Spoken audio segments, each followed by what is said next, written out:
This is problem 6 from section 2.6. It has 4 parts here, and the first part asks us to determine and plot the equilibrium points and null lines for this system, right, where the derivative of x with respect to t is y, and the derivative of y with respect to t is 5x plus y.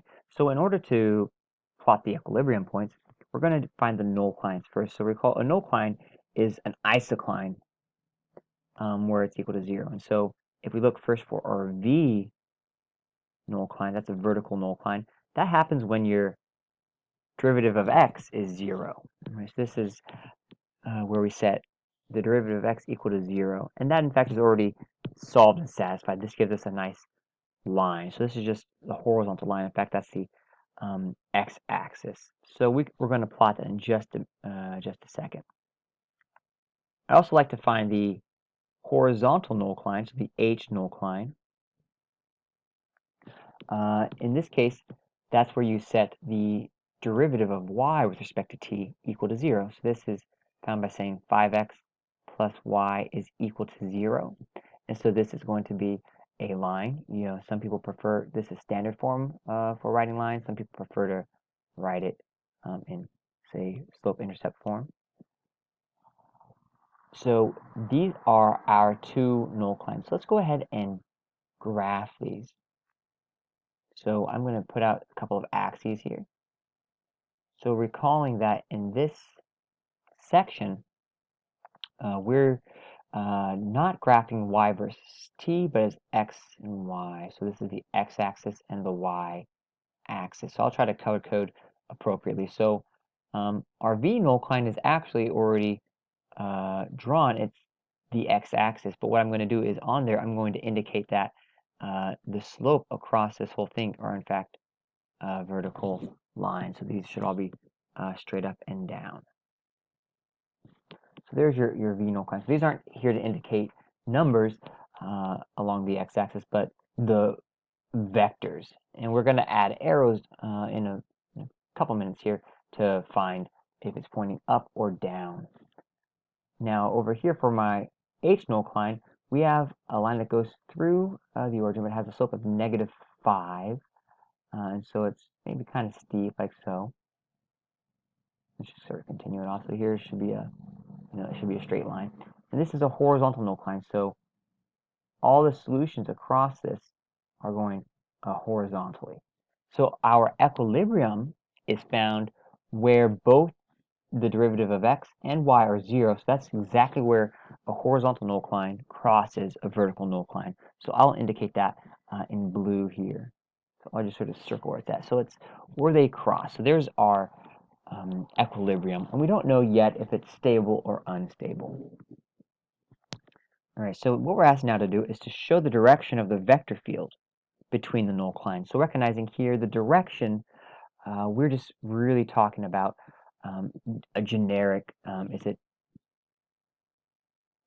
it vertical, right? Is up and to the right, diagonally up, as it goes to the right, diagonally down to the right, diagonally down to the left, diagonally down, up to the left. So it's sort of a generic direction. So in order to do this, recognize if we look at the v null line, being the x-axis here, this tells you sort of the boundary of the x derivative. And so the only way for the x derivative to go from negative to positive is to cross this boundary. So let's take a point on each side of that boundary and see what direction x is going in. So if I take a point above the x-axis, that gives me a positive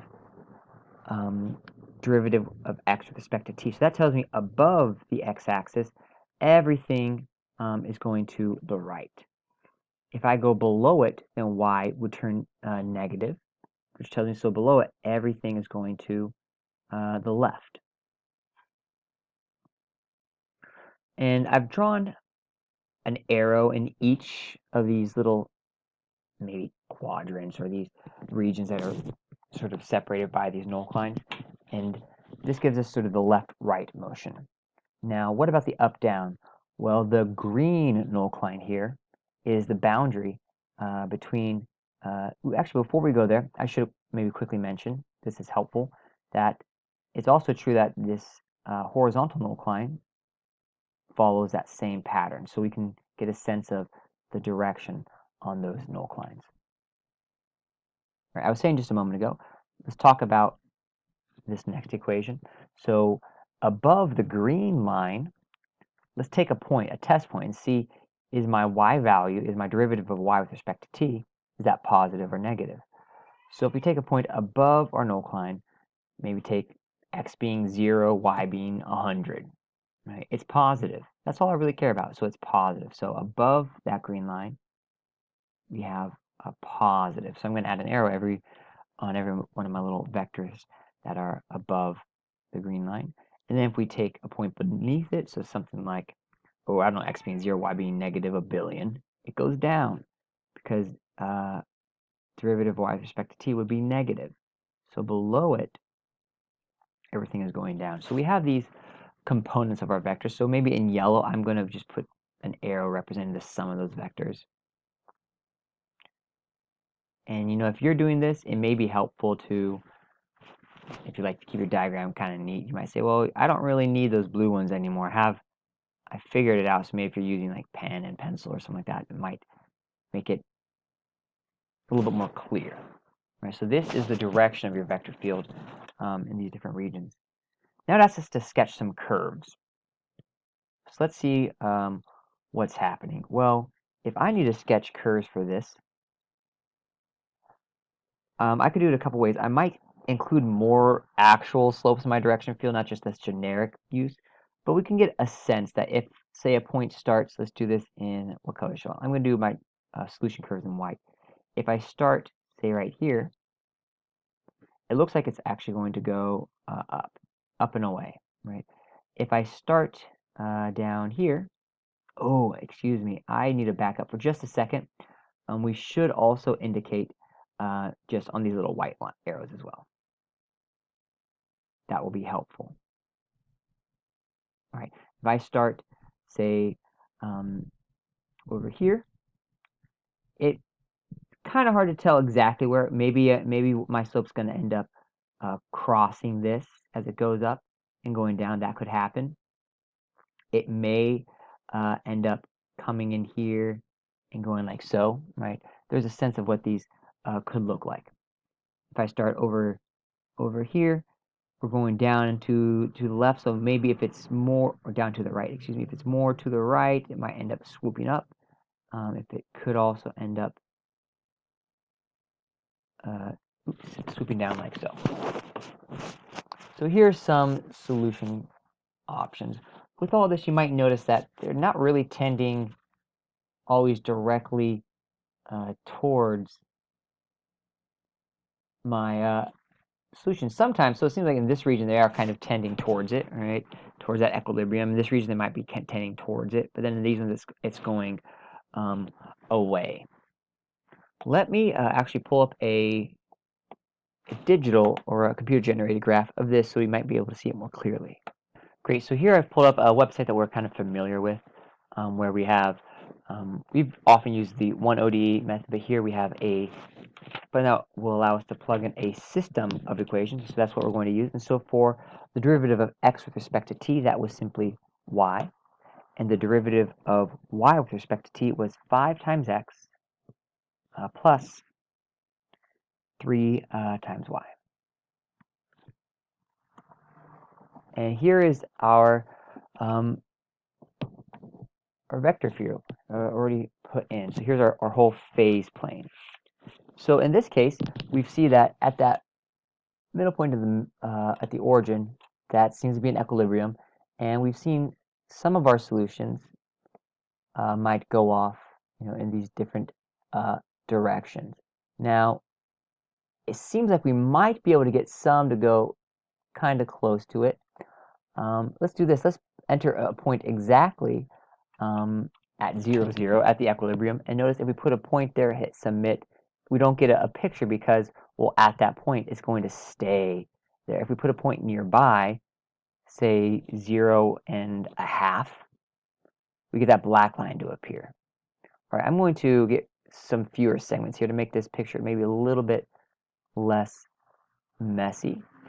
We might also consider, well, what would happen if you put a point directly on one of our nullcline. So let's say we did an x value of, say, 2, y value of 0.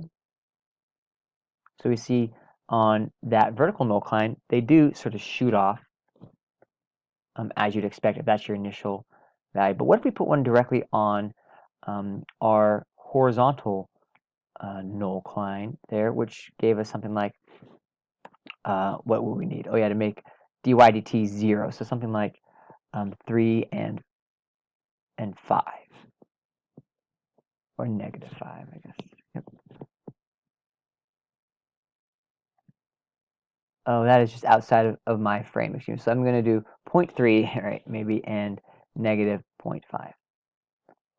So if we can start on that horizontal nullcline, it also sort of shoots down. Now, you're looking, though, at this direction field. It seems like there should be, if I could get something to be perfect sweet spot. So if I go up a little bit, shoots up above, go down a little bit, shoots down below. Maybe there's a sweet spot in there that does tend directly towards that.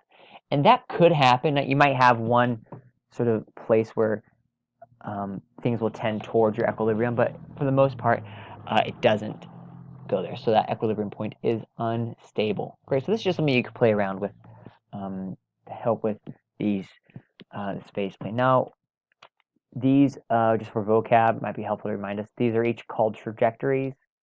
And if I put several of them to get a sense of the whole picture, this is a phase portrait.